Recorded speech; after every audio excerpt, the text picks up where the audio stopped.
love big blockbuster franchise films. I've literally built my entire channel and this career ranking big, gigantic franchises. But that doesn't mean a bunch of them don't suck. So today I'm gonna give you my picks for the 10 worst blockbusters of the 2010s.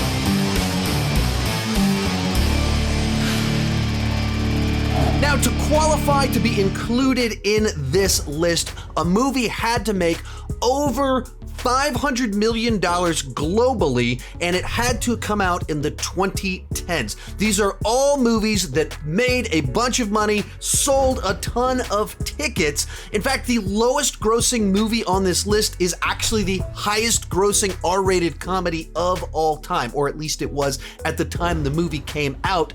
But they're movies that I don't think are very good. Now, you can tell me your picks for the worst blockbusters of the 2010s down below in the comment section, and let's get started. Number 10, The Twilight Saga. I'm cheating a little bit here. We've got Breaking Dawn 1 through 2, as well as Eclipse. So just talking about Twilight in general, and as much as people just dunk on these movies these days, all three of these movies made over $650 million. One of them made $800 million. So the Twilight Saga was just rolling in the dough. And if you go back and rewatch any of them, they're terrible. I mean, there's a certain amount of melodrama that's kind of charming about them. Certain characters are kind of fun. Anna Kendrick is in the Twilight movies. Every time I watch these movies, I forget, oh yeah, the first thing I ever saw Anna Kendrick in was in these movies. She's one of the two most charming, fun characters in it, and she's like a side character, the other top character being Kristen Stewart's dad's character. He's a lot of fun too. Everyone else is awful. And these movies, like the basic concept is about this totally normal high school girl who has a 100-year-old man who's dead, has the hots for her. And then they instantly fall in love in the most toxic, codependent relationship you've ever seen, except it's romanticized. So it's a horrible message to send to teenagers all around the world of what like relationships should look like. Unbelievably, shockingly bad. Of like, they get suicidal anytime they're apart from each other. It's just so bad. I'd rather die than to stay away from you. And then they bring in a werewolf as the other love interest. So now she's in love with a dog. And then one of the last ones in here, you find out that the werewolf guy, when she gets pregnant, has a baby, he imprints on a baby, which kind of means he has the hots for the baby. Not exactly, but kind of. Wow, that was weird. These are actual ideas in these movies. They're just like, when you watch it, you're like, how on earth was this like a cultural phenomenon? What was going on 15 years ago that these were this popular? But they were. Number 9, The Hangover Part 2. And this, at the time it came out, was the highest grossing R-rated comedy of all time. We were so excited for a sequel to The Hangover because the first one was such like a fresh comedy that kind of came out of nowhere. It didn't have like this massive marketing campaign. At the time, Bradley Cooper wasn't like a big, gigantic name. Zach Galifianakis was known as a comedian, but he wasn't like a big movie guy. And Ed Helms was just the guy from The Office, but was like fifth build or something like that.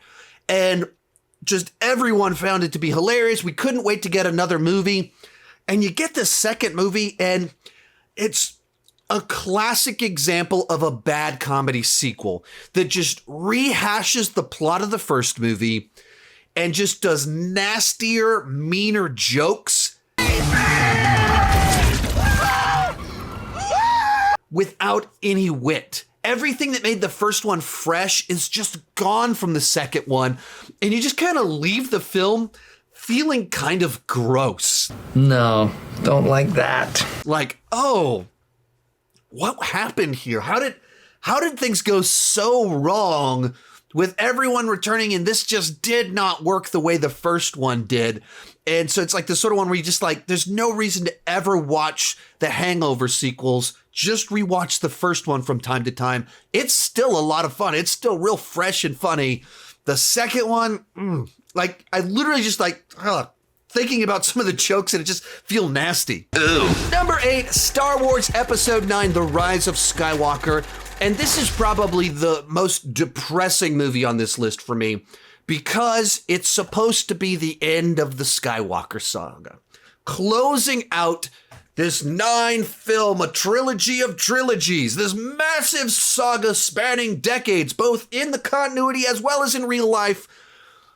And it is just such a lackluster attempt to pander to the audience. I'm very disappointed. Where it just immediately made it so clear Kathleen Kennedy had no vision for this trilogy. There was nothing that they were trying to capture. There wasn't a specific story they were trying to tell. They were just trying to make movies that would make money. And they just hired people willy-nilly and kind of passed along the script from movie to movie without any sort of grander instruction. And then they tried to like make up for the bad response to Last Jedi with this movie.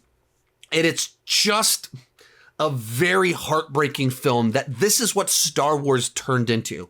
One of the most creative films of the last 50 years that was just this weird, nerdy guy that was into all sorts of genres, creates this thing called Star Wars that's wildly inventive as well as very mainstream and accessible. And then it just turns into this totally empty attempt to sell tickets to people.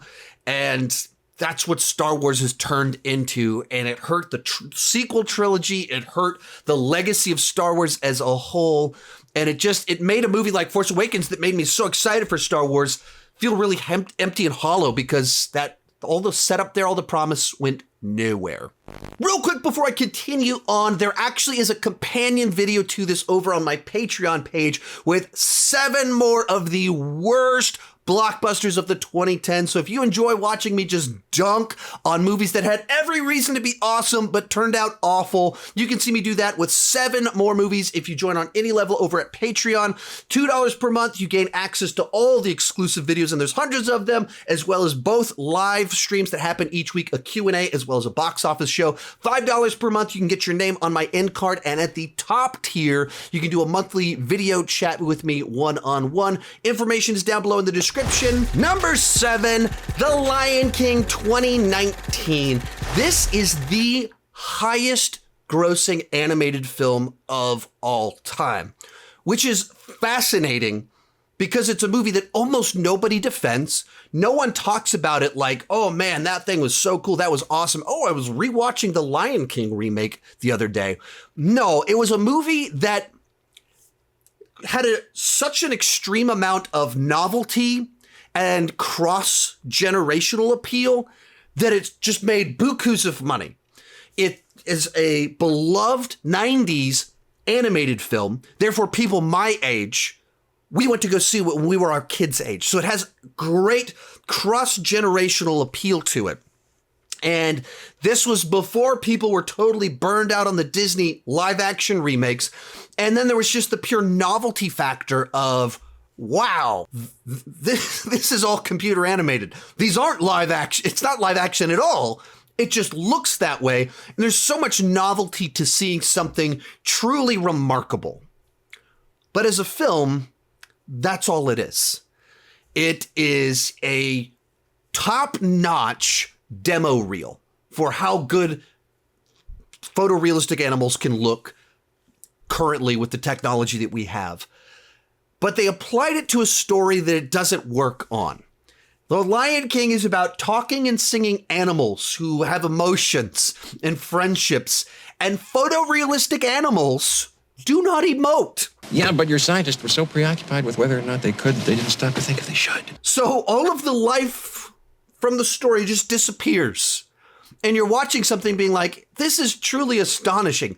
I feel nothing. This is not the right way to tell the story, but you did do something really cool with visual effects. So if anyone is ever in the mood for The Lion King, they watch the original one. You don't watch the Disney live action remake. You saw it in the theater for the wow factor, and that was it. That was as far as it had value, because this is not the right way to tell this story. Number 6, Jurassic World Fallen Kingdom. Now, I found Jurassic World to be a great Taco Bell movie.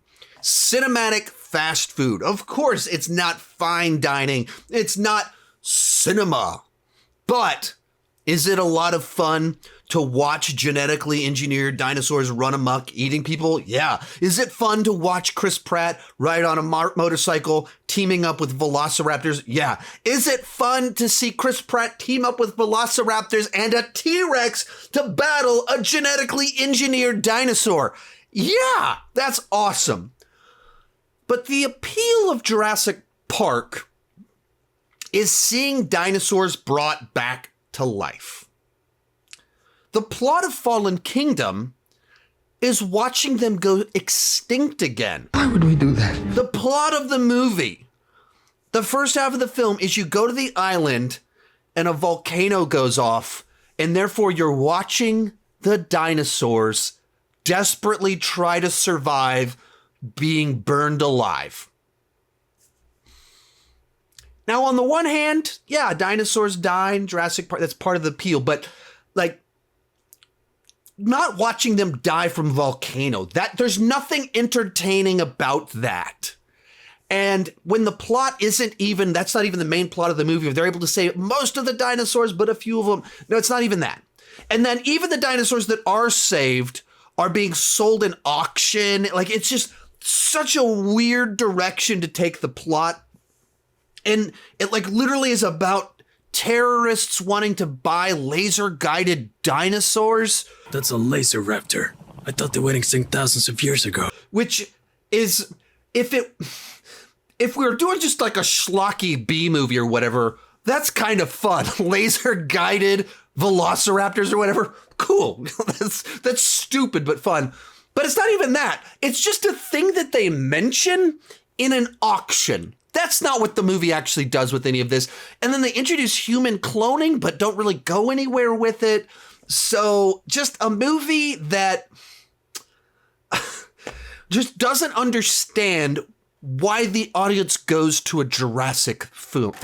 Speaking of films that don't understand their source material, Alice in Wonderland. Now, on paper, I would think Tim Burton would be a really good director for Alice in Wonderland because of his kind of weird, quirky style and the inherent weird nature of Lewis Carroll's works. That's not how this played out. And I don't know if that's because he was more of a hired gun that didn't have much script control, or if he just kind of lost his way somewhere in there. But this movie feels to me like them taking the idea of Alice in Wonderland and just squishing it into the modern day blockbuster formula. So all of a sudden, it's a hero's journey where legitimately she's on a quest, becomes a knight, and is fighting a gigantic dragon with a sword. All of these kind of epic things that you put in modern blockbusters that just have nothing to do with Lewis Carroll. And even the literary genre of Lewis Carroll, it's absurdist. It's about wordplay. It's supposed to be nonsensical, and the idea of creating like this epic journey for someone to go on violates the basic concept of what I even understand Lewis Carroll Alice in Wonderland to be. And even some of the visuals, like the CGI is not quite there yet to do like these human faces on these types of creatures. And so it's just a movie that really missed the mark on what a Tim Burton Alice in Wonderland film should be, or any Alice in Wonderland, any Lewis Carroll adaptation should be. Number 4, Suicide Squad. This is the first one. And this is a movie that I think a lot of people kind of assume flopped because the reception of it was so poor. Our memories of it are so bad. But in actuality, it made $750 million. It was a highly profitable film, just one that people did not respond to at all. And I don't know if that's simply because it came out at the right moment in time, and so it promoted itself as having Batman and the Joker in it. I don't know how much of that is we're still in the honeymoon phase with the new DCEU. Whatever it was, it made $750 million. It's just not a very good film. And it's a frustrating one because it falls into that category of movies that Warner Brothers just micromanaged to death. Big one is like Suicide Squad. That broke me. Where David Ayer, according to rumors, only about 6 weeks to write the film, and he shot one kind of film, and then they had a change of heart and wanted to release something very different, and essentially took the movie away from him. And it turned into this whole other thing that they tried to make it into a comedy and make it more like the trailers, and make it like Deadpool. Deadpool opened. They never tested Batman versus Superman. We're expecting a different result, and then they got hammered by all the critics. And then it's like, okay, we're going to turn David Ayer's dark, soulful movie into a comedy now. And so he's been very vocal for the last 3 years of essentially just dunking on his own movie, saying how heartbreaking it was, because it's not the film he intended to make. And you can watch it, and it's very easy to see that this is a film that was totally reworked in editing, that just the way that it's structured is bizarre. It's just listing off characters and then playing a rock song to introduce them as their character development. It's very jumbled together as to what's happening with the plot and when it's happening, why it's happening. Characters kind of like disappear left and right. The plot makes absolutely no sense. And David Ayers made it very clear that's because that's not the movie that he wrote. They made him change everything and reworked everything. And what we got was this Frankenstein monster with no vision to it and a bunch of just strangely placed rock songs. David Ayers literally said none of those songs were in his movie. His was a score-based film, and one of the most distinctive things about the movie they released was all of the pop songs, classic rock songs. None of that was supposed to be there. Our third worst, another one where I'm cheating, Transformers Age of Extinction and Transformers The Last Night. Now, I think Michael Bay has all the potential to be a good director. He's directed multiple films that I think are very good across multiple decades.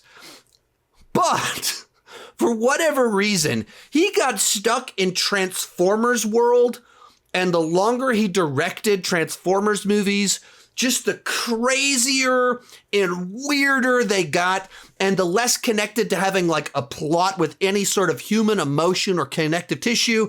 And they just turned into these overblown spectacle films where every human character just feels like a caricature that's spitting one-liners. They can't take anything seriously. My lord? You ruined the moment again.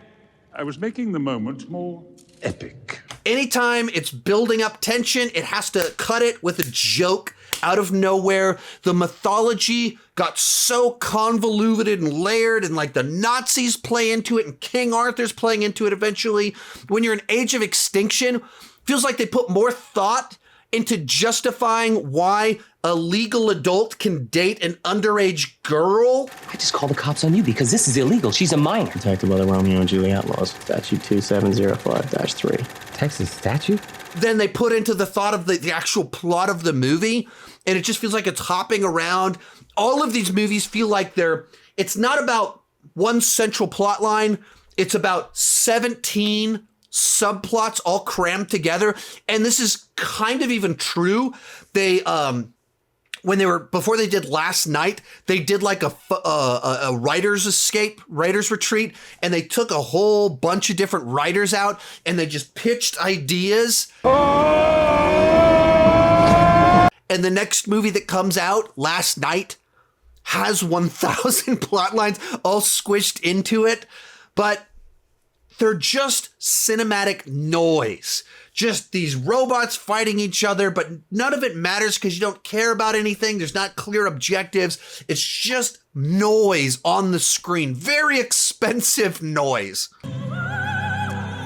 Stop it! Our dishonorable runner-up, Minions. This is the spin-off from Despicable Me. A handful of people like this movie. They tell me in my comment section every time I talk about Illumination films or say how much I dislike this film, but this movie just doesn't make any sense to me. The Minions, by design, are fantastic complementary characters. They're spice characters. You know, you put a little salt and pepper on your food and it tastes a little bit better. A spoonful of salt not so good. I don't recommend it. Spoonful of Pepper, don't recommend it. And that's what a Minions movie is to me. By design, they do not grow and change. They don't have a character arc. They barely speak English. Les bidous? Banana? Stuart? They mostly speak nonsense. They're cute. They're comic relief. They're slapsticky. They complement a lead character. So when you take them and put them front and center, it doesn't work because it's a spoonful of salt. It's a spoonful of pepper. It doesn't taste good. It doesn't work in that format. And that's what this movie is to me. Even kind of like starts off with this comedic montage of all of their former masters. And it's about how they accidentally kill people.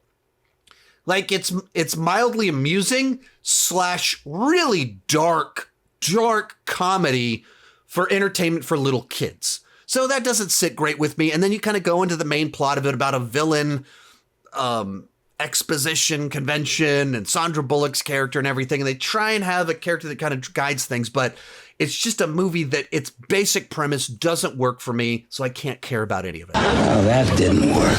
But the worst blockbuster of the 2010s, Justice League. If you've been following my channel over the last few years, this should be of no surprise, but I just think that this movie is an abomination. Now, you can go back and check out my review that I posted either the night that it came out or the day after it came out, and I wasn't as harsh on it at the time, but even then I was like, this movie's weird. What's going on with it? Why does the color scheme look the way it does? Why is it rushing through everything the way it is? And then as time has passed and we've learned more and more and more about it, it's not just that I think that it's a weird, messy film. I find it to be like a really gross thing to exist, where they hired Zack Snyder to make a film and he set out to make it, and then they got cold feet. And they saw a truly horrific tragedy in his personal life as an opportunity to make the movie that they decided they wanted to make. They used a real life tragedy in his life as an opportunity to take the film away from him and do this whole other thing. Now, I understand he quit it. I understand the backstory to it, but they changed it away from what he wanted to what they wanted, which is gross and not compatible. Joss Whedon, as a director, as a guy with a sense of humor, even the cameras that he used, not compatible with Zack Snyder on any level. They are totally opposite directors in terms of their aesthetics, the choices that they choose to make, and they chose Joss Whedon to convert a Zack Snyder movie into something different. They thought, oh, if you get the guy that directed the Avengers movies, we can turn this into an Avengers movie.